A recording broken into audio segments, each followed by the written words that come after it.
వాంతులు విరోచనాలతో కొంతమంది మరి మన జీజీహెచ్కి రావడం జరిగింది.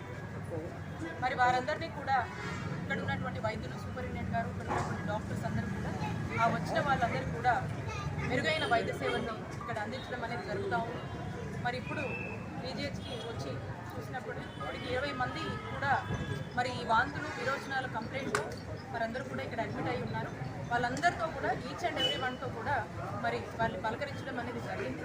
వాళ్ళకు ఇప్పుడు వాళ్ళ ఆరోగ్య పరిస్థితి ఎలా ఉంది, వాళ్ళు వచ్చినప్పటికీ ఇప్పుడు సిచ్యువేషన్ బెటర్గా ఉందా లేదా, ఎలా ఉంది, ఎలాంటి వైద్య సేవలు వాళ్ళకు అందాయనే దాని మీద కూడా వాళ్ళతో 1-to-1 మాట్లాడి తెలుసుకోవడం జరిగింది. వాళ్ళకు ఇంకేమన్నా ఫెసిలిటీస్ ఏమన్నా కావాలా, ఇంకేమన్నా కావాలా వాళ్ళకి సంబంధించి అని చెప్పి కూడా వారితోనే మాట్లాడి తెలుసుకోవడం జరిగింది. ఇక్కడ ఉన్నటువంటి మీడియా అన్నలందరూ కూడా మాతో పాటు ఫాలో అయ్యారు.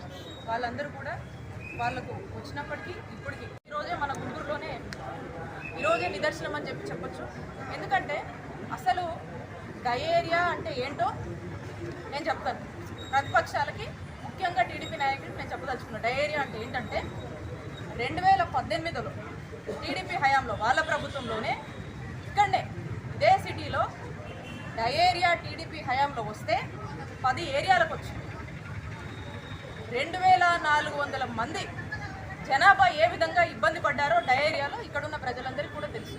24 మంది ఎలా మృతి చెందారో ఇక్కడ ఉన్నటువంటి ప్రజలందరూ తెలుసు.